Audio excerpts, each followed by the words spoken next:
Hello and welcome back to RC Model Reviews. Today I'm going to talk about sense and avoid, and what is it? How does it work? What does it do? And why should you need to know about this? Well, a lot of people have emailed me and asked in comments on various videos, what is the sense and avoid system you're working on? What are you doing with it? What is it supposed to achieve? So I'm going to use this little video, which I'm sure will become a long and boring one, but I'll try and keep it short. I'm going to use this video to explain a little bit about the concepts of sense and avoid and what I'm doing with the system I'm developing.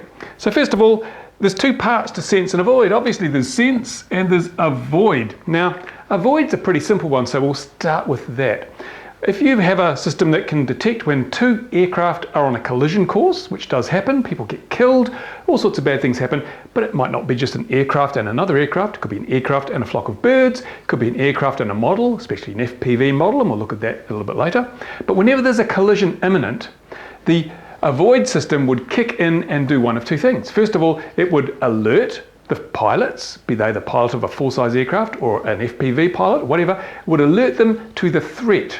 So basically it would say, you know, you've got to avoid this collision that's coming up. And it should provide useful information such as where the oncoming object is. And that can be done by way of a heading, a bearing, which is a compass heading, and an azimuth, which is a number of degrees above or below the horizon. So if it's coming from over there, it might be it could be something like 45 degrees east and 45 degrees elevation. So a pilot who got that information on their system could look there and go, oh, look, a plane's coming, better move out of the way. So that's the avoid side of things. That would enable them to avoid a collision. In the case of an FPV system or a drone, a UAV, a UAS, whatever you want to call it, if the pilot in command did not take avoiding action, it could automatically trigger a routine in the flight controller that would create a flight path that was divergent to the oncoming craft. It just means basically it would turn away, it would turn out of the way of anything that was coming towards it.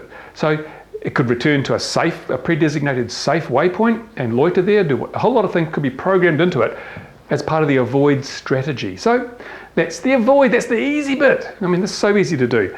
The hard bit is this bit, the sense, because you can't avoid unless you know there's something there. And how are you going to tell there's something there? Well, traditionally pilots have used their eyes. They have a thing called situational awareness, which means looking out the window to see if there's anything coming.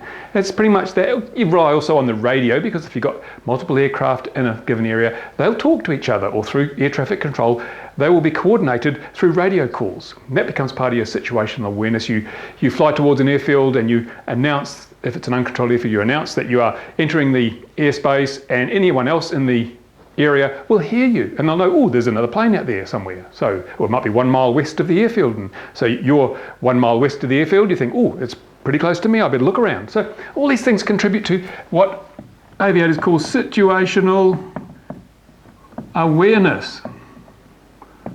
And I wish I could spell and write more neatly. That's it. Situational awareness. And that's the key thing that's missing with FPV and unmanned craft. Because let's take a little look at a conventional aeroplane. Here we go. It's a 172, and you must admire my art skills here.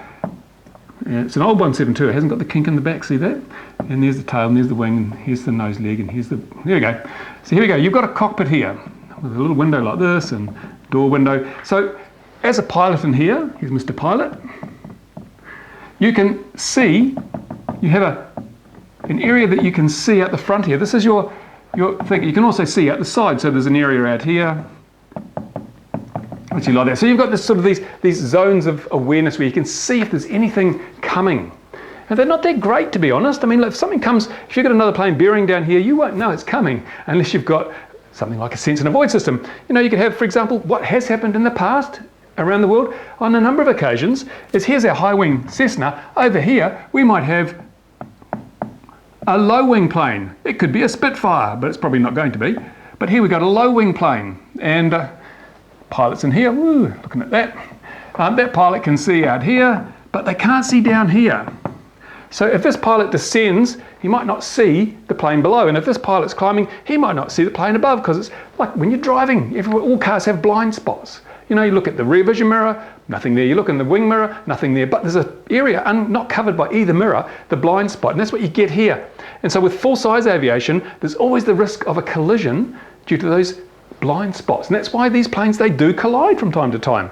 So the system I'm developing, sense and avoid, can be a major contributor to safety of full-size aviation, as well as models and drones and all that sort of thing. So that's the way that people usually do it. Use eyes. Look. And that's the problem with FPV. Now, if we draw an FPV model on here, you'll see why various airspace administrators are gravely concerned about people who fly their FPV models beyond visual line of sight. Because here we go, let's have, what shall we have? Maybe we'll have a Skywalker. I can't remember what a Skywalker looks like.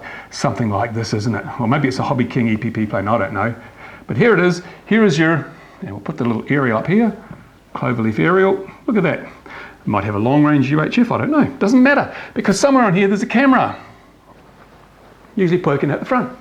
Now that camera, depending on the field of view, let's say it's a, I don't know, maybe it's a 90-degree field of view, maybe more than that, 125-degree field of view. There you go. So looking at here, you have a window on the world. You can see what's coming, like that little, you know, the cones of awareness that the full-size aircraft had. There we go. So if there's a full-size plane coming towards you, you like to think, hey, I'll see that before it hits me. But chances are you won't, because we're dealing with standard definition video. And to be honest, you know, a lot of people look at the videos they see on YouTube, high definition onboard cameras, and think, wow, you can see everything. But when you're looking through the goggles, as any FPV flyer will know, the resolution just isn't that great. It's just not that good. So you may not see a plane like this until it's almost too late to take evasive action. So, you know, even when you can see out the front, situational awareness is pretty low in an FPV aircraft. And what about the situation where you've got a big 172 full-size plane over here bearing down on you? And there's the wings and here's the nose leg. It's bearing down on you, and you can't see out the back. Even if you've got pan and tilt, you still can't see right out the back. And even if you've got another camera that you can switch to that looks at the back, you don't look out there very often. And something like this, it might fly at, say, 35 miles an hour. Something like this plane up here might be flying at 100 miles an hour. So it doesn't take long. The closing speed, 65 miles an hour in this case. It doesn't take long for that to catch you up and chew you up in the propeller. And you might think, oh, hey, but this pilot here would have to see your plane. But no, he wouldn't. Because one of the problems is that, just as with your standard def camera, there's so much stuff to see out the window of an airplane. Seeing a model, a little model against a background of perhaps, you know, houses or cars and landscape, it's really difficult. That's why we have bird strikes. That's why planes fly into birds all the time. A lot of models are bird-sized. If a plane flies into a bird, then what's to make you think it's not going to fly into your FPV model? Because it won't see it. So there'll be a lack of situational awareness on both parts, but because this is the model, you'll be the one that's in the gun if a plane hits you or you hit a plane. So what are we going to do? We've got this situational awareness problem because our FPV or our drone cameras just are not up to the task, and besides which, most flyers are focused on flying the model, not looking out for oncoming aircraft. So what my sense and avoid and what all sense and avoid systems are supposed to do is, here is your plane. Let's assume it's coming towards us. There's the propeller, fuselage, it's a T-tail plane, it's got nose leg and undercarriage. There's our little plane flying along. Now, what we do with sense and avoid is we create what I call a sphere of awareness. It's pretty complicated, isn't it? But basically it's just a big bubble. And I'll draw a really big bubble. It'll probably go off the screen of the camera. There it is.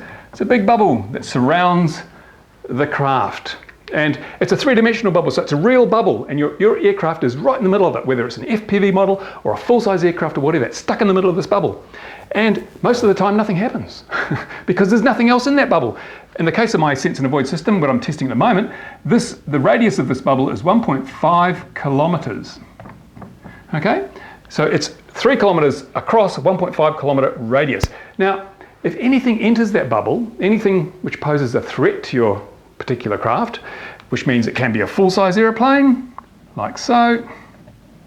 Oh, I must get better drawings of these 172s, this is terrible. Here we go. There's a full-size aircraft. If it comes within 1.5 kilometers, it breaks into your bubble of awareness. The sense and avoid system says, whoa, hey, there's a full-size aircraft coming. So what it does is it starts to plot the course of this aircraft because it's able to sense its awareness. It's aware of its location, its position, and its movement. So the sense side of things starts setting up a trajectory and it extrapolates. It goes, oh dear, that's getting awfully close because there is another bubble around your craft. And that is the collision bubble. That's basically, you can set it to anything. I've set it to 150 meters in my test model, so that's 150 meters. So it's 1/10 the size of so it's 300 across 150 meters radius. Anything that comes or is going to come within 150 meters of your craft constitutes a collision. It doesn't have to hit you, just has to get that close, because we've got, obviously, this isn't deadly accurate down to the last millimeter, so you've got to allow for things like that. So if it's going to come within 150 millimeters, and if we draw sort of over here, here's your craft, here's the other one, it plots the courses, and if they intersect within 150 meters, then it goes into the avoid mode. It says, oh, hey, there's something out there that's going to hit us. We've got to avoid it. Now, in the manned aircraft, it would trigger an alarm on an LCD, a little buzzer, telling you that compass heading and the azimuth, so you'd look for it, so you could fly away from it. In the case of the FPV, the UAV, if the pilot didn't take corrective action, the flight controller would automatically cause the craft to veer away or whatever, so that the threat of collision was avoided. And that's how it reacts to this sense, how it reacts to an impending collision. Simple as that. Of course, if you've got a craft that's just going to fly through the bubble like that, it becomes aware of it, but it doesn't necessarily alarm you or warn you, because it's not a threat. The collision, the two paths, the two courses don't intersect within 150 meters, so it doesn't matter. It's not going to waste your time. Now, how it does this, of course, is that the computer in the sense and avoid system, at least in my system, it creates a virtual world inside the computer memory. And inside that world, it has your aircraft at the middle, and it basically models that big sphere inside its memory. So at any time, it can examine its memory and see where things are, where they're going, how fast, how close they're going to come. And that enables it to do that. This is regularly updated several times a second, so it knows, out in real time basically, what's going on within that 1.5 kilometer radius bubble around your craft. And it's simple as that, but of course it's not that simple, because how are you going to know there's a plane out here? This is the thing that's been challenging people trying to develop sense and avoid technology. How do you know that there's a plane out there? I mean, there are several systems that are currently being used for sense and avoid, and some of them work, some of them don't. Some of them are really, well, they're all really expensive, which is really a lot of the problem. Now, the first one is radar. Now, most commercial aircraft of any size have radar because it works through rain and fog and, at night time. It's great, it works all the time. Now, radar has some limitations though. If we have our plane here, let's assume it's a commercial plane, it's a twin, and it has radar on it, like this, it's twin engined, like so. It has a radar. The radar sends out a beam of radio waves like this. And if there's another plane out here, like so, then some of those radio waves bounce back and they're picked up by the radar system. So in effect, it's like standing in a dark room and shining a torch around, or holding out a torch in front of you. You can see things that are in front of you. You can see them quite well. You can see out to many miles, and you can basically judge their distance, you can judge their speed, you can work out their course. So radar's really good. As long as you look, it's whatever you're going to be colliding with is out front of you. Again, if something comes from below, too bad. You're not going to see it. Your radar isn't going to pick it up because your radar's looking the other way. It's just like if you're walking down a dark road at night, you won't see someone jump out of the bushes because your torch is facing down the road. And that's the trouble with radar. It only works in one direction. Well, there's several troubles or several drawbacks of radar. I'll list them here. The first one is it is directional. So it improves your situational awareness, but only in one direction. Another drawback is it's expensive. Good radars that will work over any reasonable range are expensive. The stuff costs money.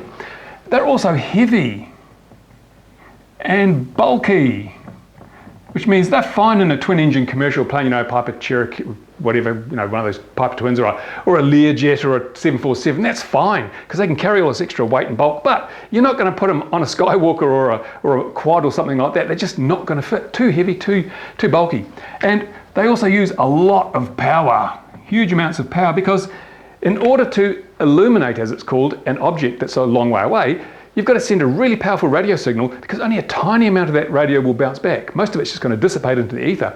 There's only a very, very tiny fraction of that radio energy is going to bounce back, so you can pick it up on your radar. So you have to use, in the case of some radars, we're talking kilowatts of power, and we just don't have that power available on most small aircraft, light aircraft. We don't have it available certainly on our drones and quadrotors and things like that. No way on earth we're going to get kilowatts of power. So radar is a bust. We can't use radar for our low-cost sense and avoid system. No.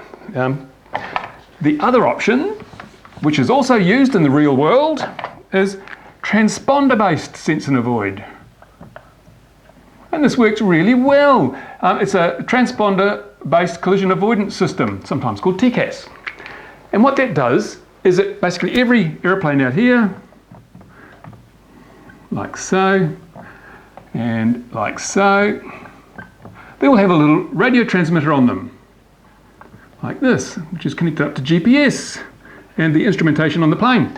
And it sends out a signal, like that, saying, I'm here, look at me, I'm over here, I'm over here. And that means that down on the ground, quite often we have a receiver down here, and air traffic control. They can coordinate. This is transponders. They're used in aircraft. When the airliner went missing recently, someone turned the transponder off, so suddenly nobody knew where it was because it wasn't saying I'm over here. So these transponder-based systems, they can coordinate with air traffic control, and the air traffic control can make sure that plane A doesn't bang into plane B, but they can also interact with each other so that you get a warning. This one knows where it is. If it knows where this one is, it can do that bubble of awareness and say, hey, you've come within 1.5 kilometres of me, and therefore there's a collision imminent or something. So they can interact amongst themselves, network between themselves, and provide collision avoidance. And that's fine, that's great when you're working with aircraft that all have transponders, but a lot of aircraft don't. And I mean, also these, well, first of all, if you have an airplane over here, let's draw another one in here, and he doesn't have a transponder, well, then you're stuffed, aren't you? For two reasons. This one won't be hearing the transponders from these ones, and this one won't be hearing anything from that one because it doesn't have a transponder. So, effectively, only the aircraft with transponders can be detected and avoided, and only those with transponders can be aware and avoid other aircraft. So, it's not an ideal solution because a lot of people aren't going to buy transponders. You might have people flying gliders, you might have people with microlights, and in the case of our multi-rotors and FPV, well, we don't have transponders. What's the problem with transponders? Well, let's look at some of the disadvantages. They're expensive. They cost money. We're talking thousands of dollars sometimes for a transponder. They're bulky and they use power because they transmit a radio signal, nowhere near as much as radar and nowhere near as bulky as radar, but I have yet to see any model-sized transponders out there at a reasonable price. And they're not a universal solution. Not universal because only some craft have them. And it's no good having a thing where an aircraft without a transponder becomes a threat to all the others. It's only a limited solution. So it's not going to work. They'd have to regulate and pass laws that said everything must have a transponder. And do we really want that? I don't think we do. Also, there are other things out there that you want to sense and avoid. Flocks of birds, for example. The aircraft that crashed into the Hudson River? Well, it had radar and had everything, but it still got hit by a flock of birds. I don't know why, but you want a system that will detect, maybe the birds didn't have transponders, that's probably why. You need something that can detect natural threats, like flocks of birds, which pose just as much, if not more of a threat, as another aircraft in the same airspace. So you need a system that will work without the transponders. What are you going to do? There doesn't seem to be any answer. Well, there's another option, of course, that's something of use, and it's optical. Optical sensing. And there are a number of companies working on optical sensing. They have cameras on aircraft. The cameras go through some very sophisticated image processing. They check for things that could be another plane or another whatever, and they actually work really well in some situations. Most of the testing, if you look on YouTube, you'll find some videos of testing these optical sense and avoid systems. Usually they work when you've got a plane against a clear sky. It can be clear cloud, just like a constant cloud, or it can be a blue sky, because anything will stand out really well. A single pixel that's miles away will stand out really well against that flat nothingness. But when you've got a cluttered background, like something coming up from below and it's against the ground, there might be houses and cars and sheep and people and whatever, that'll blend into that noise from the ground. It may not be so easy to see. And what happens at night? I mean, you might see the light of an approaching aircraft, but again, if it's coming up from below and you've got street lights and reflections off water or the moonlight and that, it's just not going to be reliable. So and it's also incredibly expensive, and also to date it's been pretty heavy and bulky. So again, it's not a practical option for everybody. Only some applications. So what do? Optical's really not a winner either, which really only leaves, actually it's one more, sonic. A number of companies have tried sonic sense and avoid. They have basically, it's just a microphone. You put a microphone on the plane and you listen. And through some clever maths, you can actually screen out the noise of your own engine and a lot of the wind noise, and you can listen for something that isn't wind noise and isn't your own engine. And that's probably going to be another plane. But of course, if you get hit by a glider, it's pretty useless, isn't it? But even then, these are severely limited because all sorts of things play havoc with sonic stuff. I mean, sound doesn't carry that well in a lot of environments. As the air gets thinner as you go up, well, sound doesn't travel so well in a thin environment, thin air. And also you've got so much other background noise that you may not be able to filter out. This is probably going to be good for short range stuff, maybe up to 1.5 km, because you can always, you're sitting at home, you can hear airplanes flying over, you hear the noise, but if you've got the stereo going, you can't hear those planes. So it's in some cases it'll work, but again, it's not reliable enough to be a universal solution. You can't trust people's lives to it in the way that you need to with a good sense and avoid system. So what does that leave? I think I've gone through all of them except one, and I'm going to put it up here. There we go. Can you read that? My bad writing. Radar. Oh, hang on, didn't I just cover that? But there's a different kind of radar. It's called passive radar. And what's that all about? How's that work? Well, time for a bit of theory, a bit of technical stuff here. Let's have a look at a traditional radar. Here we go. As I said before, it fires out a signal. And over here we've got something. Let's just put a plane over here.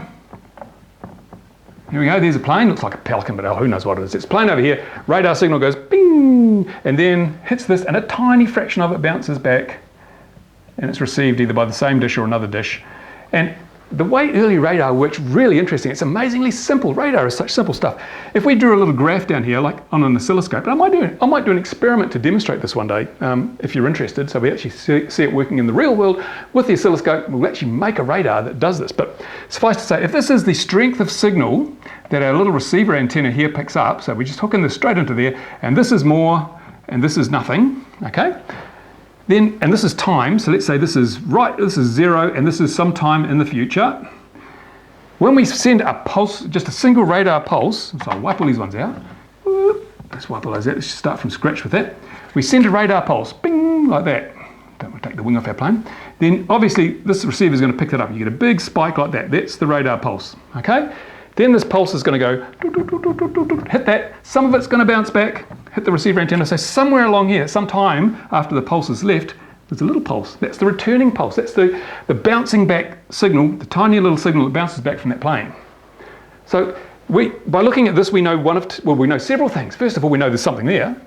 But secondly, we know by measuring this time, this distance here, we can tell how far away it is, because radio waves, like light, travel at a constant speed, and that's about 300,000 is it meters per second, I think, or kilometers, 300,000 kilometers per second?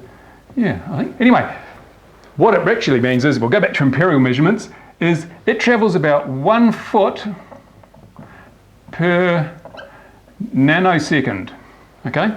And a nanosecond is 1,000 millionth of a second, I think. Nano, yep, should be something like that. So that's how far it travels in a foot. So if we measure this, calibrate this in nanoseconds, which a nanosecond sounds like an awfully short period of time, but it's not. So 1 foot per nanosecond, what does that mean? Well, let's have a look. Let's say this thing here is 1,000 feet away. Whoops, another 0 in there. 1,000 feet away from your radar. That means the little radar pulse is going to travel all the way up there, and travel all the way back. It's going to travel 2,000 feet total round trip. Don't know why I keep putting just 2 zeros. 2,000 feet round trip, okay? And that means it's going to take 2,000 nanoseconds, which is actually 2 microseconds. 2 microseconds, write that down. So this distance here will be 2 microseconds. And you think, wow, that's a really short space of time. And it is a really short space of time, but that in the same time it takes for that radar signal to go and hit that plane and bounce back, your iPad or something's probably done about 1,000 instructions. The clock in it has ticked 1,000 times.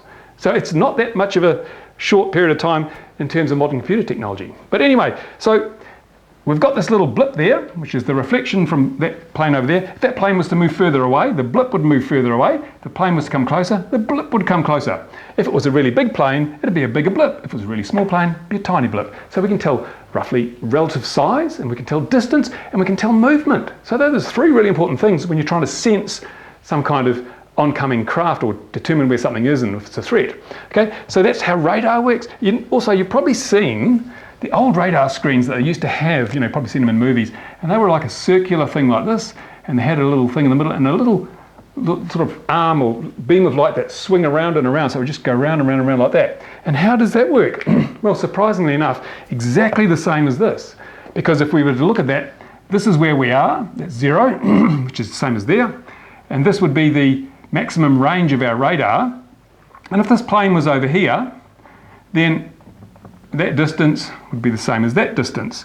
And it would appear as a blip in there instead of a little spike, because we're effectively looking down on it. And as the radar dish, you've all seen radar dishes spin around, they turn around and around and around. As they turn around, that corresponds to the movement of this particular line. So by doing that, you can actually get a bearing for the plane. With this system, you only know it's out there. You don't know where it is. You only know how far, how big, and how fast. You don't know exactly where it is because the reflection could come from anywhere. That's why they have directional antennas for radars. And in the early World War II, they all pointed towards the French coast because that's where the planes were coming from. They didn't need to know exactly where the plane was, just how far away it was. But then they needed to know for air traffic where, was it over there, is it over there? So they put this rotating thing in there so they could then tell the compass heading and the distance. That's how they work. It's really simple. Hope I've explained that well enough. But okay, so there's radar. It's a simple technology, but as I mentioned before, the problem with radar is you've got to send out a honking great signal to get any kind of reflection. You can't just use you couldn't just use a little, tiny little transmitter and expect to get any kind of result. It'd be kind of like trying to light up the world with a candle. There's not enough light. You've got to use a huge amount of power to get any kind of distance with radar. So what do? We've already decided that our sense and avoid system has to be small, lightweight and affordable and not use much power. So radar is out of the question unless we go to passive radar, because what passive radar does is really, really cool. Now, here's our little passive radar receiver over here, and all it does is listen. It doesn't send any signals. It doesn't chew up huge amounts of power, creating a powerful beam of radio waves. Why not? Well, because there are plenty of things out there already creating powerful beams of radio waves. Down here, we might have the local AM radio station, broadcasting, talk radio. There we go, it's talk radio, and it's sending out a signal all the time, and that signal will be going, and some of it will bounce off the plane and come back to our radar. And some of it, of course, will come directly to the radar. So we've got two paths for that radio signal, a direct and a reflected path. And what we can do with some clever bits of math and some really fast processes is use the difference between these two signals to work out that there's something out there and how far away it is. That's really handy. Suddenly we have a range, and we can also get a degree of estimation of the size of it by the size of this reflection. And it's without using a transmitter of our own. We're using the ones that are out there, because also over here we might have, people recognise this, a cell phone tower, and it's also sending out signals which will get bounced back. I'll use another colour because it's going to be a different frequency. And this is an important part of the system, is the fact that radar normally only has one frequency. It's just this frequency you send, but this one is sending a different frequency, so there'll be waves of a different frequency bouncing back here, right? And there'll also be a direct path to your receiver. So there we are, we got two different frequencies, and different frequencies behave in different ways, important different ways. And so they will be sending a signal back. Now, also, we might have something else down here. Where are we? Where's my black pen? I'll use my blue one. Down here we might have, what else transmits a lot of radio? Oh no, we might have a TV transmitter. TV tower transmitter, and there we go. That's also going to be sending signals out into the ether. These are green ones, and these will bounce back, and there'll also be a direct signal. So we've got all this radio stuff coming into our radar, our passive radar receiver, coming from all over the place, different frequencies, different types of stuff, and it helps us build up a much better picture of what this is, where it is, and where it's going. But of course the problem is, it's just noise. When you plug a receiver, a radio in there and listen to it, it's just noise, because all this stuff's going on at the same time. Huge amount of noise. You might think, well, how are you going to make sense of any of that? And that's been the problem with passive radar. The problem with passive radar is just decoding all this information and turning it into a model of the real world. It takes a huge amount of mathematical processing and some very clever mathematics to do it. And to date, it's just not been practical. There's been systems built, but they don't usually operate in real time. You know, they crunch all the numbers and later on you might get a graph or a chart or something. Just not practical. And the size of computers, even a few years ago, was so big and the power they drew was so much that passive radar was generally reserved for defense purposes. I think the US military runs some passive radars and a few other people run passive radars for various things. It's not used very widely because it's much easier just to build an active radar, because the costs and things give no advantage to this technology. This is quite good because you can actually detect stuff without giving away your position. From a military perspective, you don't really want to be broadcasting a radar beam because the enemy's probably got radar guided missiles. They just fly down the beam and blow you up. So this is great if you want to detect enemy planes without being detected yourself. But we're talking sense and avoid. So we need to be able to do this and produce a small lightweight package. Now this is where what I've been working on has shown a lot of promise. These days, you've got a smartphone, a little smartphone, you hold it in your hand. It's got more computing power than existed in the whole world at halfway through last century. More computing power than the whole world had in the palm of your hand. And that's what starting to make this practical. We've got ultra high speed processors that use bugger all power. And where you can't do it in software, we've got things called FPGAs, which are chips that you effectively rewire all the circuitry inside them, so it doesn't have to run any code. It just does it all in hardware. It's like having a specially designed computer chip to do just one task. So you can do really complicated maths much faster than the fastest piece of processor you can get. ARM processor, phooey, that's nothing compared to an FPGA. They can do a lot of stuff like this in real time and produce fantastic results. Now, Bitcoin mining is a good example of this. If you know about Bitcoin mining, most of the really effective Bitcoin mining machines are based on things called ASICs or FPGAs, which are this hardware-based computing stuff. Instead of running instructions in a whole lot of programming code, they just turn it into a piece of hardware, into a silicon chip that does the job. Now, what I've been working on is developing the code that does this. That's actually not too hard, and I've got it to almost real time. And I still haven't put the FPGAs into action because you design the software first, then you convert it to FPGA to run it in hardware. And it's working really well. I can sense objects, car-sized objects, that are hundreds of meters away from the system. I can tell that they're out there. I can tell how fast they're moving and how far away they are. That's really good stuff.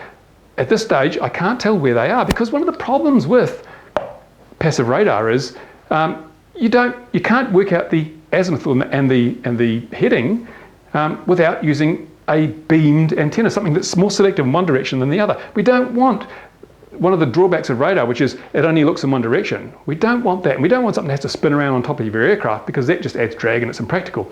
We need something that can work with an omnidirectional antenna that's listening in all directions at once and still tell you the heading and the azimuth of the things that's picked up. And that's where I've come up with some solutions that make this really practical, so we don't have to have an array of antennas or a phased array of antennas. It just uses an omnidirectional antenna to pick up the stuff, and then it calculates the bearing and the azimuth by using some really, really tricky math. So that's the bit I'm not telling you about, and I'm not telling you about the other bit because this sense and avoid I've got here is a passive radar, but it has an active component. It doesn't beam out megawatts of power, but it has an active component that makes all the difference when you're trying to build that sphere of awareness around your aircraft and trying to model the real world in the memory of your sense and avoid system. So that's what I'm doing. That's what's different. I'm using existing technology that's well proven theoretically and practically. I'm making it practical in a small enough system to use in sense and avoid.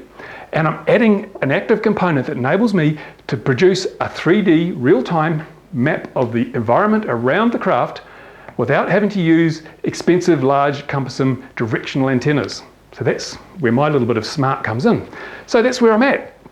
Now, what I have to do now, of course, as everyone knows, is I've got to fly the damn thing. I've got plenty of ground testing under my belt. It all works exactly as expected, but I need to put it in the air because a sense and avoid system with that bubble of awareness that I spoke about. Here's your plane, here is the bubble of awareness. Now, most of the time, you're not going to be flying 1.5 kilometers high, so you have to account for things like the ground and the fact there's going to be houses in here and other bits and pieces. You have to build up the algorithms that will effectively filter out all this clutter, as it's called. It's bad enough having to deal with the noise of all those radio signals and pluck out the information from within them, but you've also got to make sure that you don't consider this thing here to be a threat when it's not. If it passes within your 150 metre collision bubble, then it will be a threat. But most of the time you need to filter this out so it doesn't waste, you don't waste time processing it, because it's not important. It's the ground. You need to ignore the ground. Also, part of the way my sense and avoid works relies on the fact that it is actually mobile. It actually moves through the air. And so I can't do testing without having it moving or simulating movement in some way. And that's where I'm up to now. I need to get it in the air, fly it around, and work on the next phase, which is basically enhancing the software I've got, then moving it to FPGA, and then proving I can do it in real time, and then proving I can link into the avoid side of things and make a system that will automatically avoid any potential threat in the air, or at least advise me that the threat exists. That's where I'm up to. That's what I'm doing. Not telling you exactly how I'm doing it, but there you go. So I hope that has enlightened you as to what the sense and avoid is and what I'm actually doing with it and the methods I'm using. And you know, I've been in the electronics game for way too long to remember now. And this is the area I've been involved in a lot, radio frequency and digital technologies. So I understand this stuff, I know this stuff. I must say I've had to brush up an awful lot of my math to get this stuff to the point where it is now. That's been great. It's always nice to go back and refresh your memory on some of the skills you've forgotten. And so now I just need to move forward. But at this stage I can't move forward, I don't have my exemption. So I can't fly. So, you know, what do you do? What do you do? We've got aviation safety technology here, waiting to be completed, and I'm like this, okay? So I'm not saying anything, just, you know, at some point you've got to say, why do I bother? But in the meantime, we'll just wait quietly and see what happens. Thanks for watching. If you've got questions, stick them on the bottom of the video. I'll do my best to answer them, but I'm not going to give away too many secrets, but I hope you've seen enough to give you an idea, a bit of a clue about what I'm doing. Thanks for watching. See you again soon on RC Model Reviews.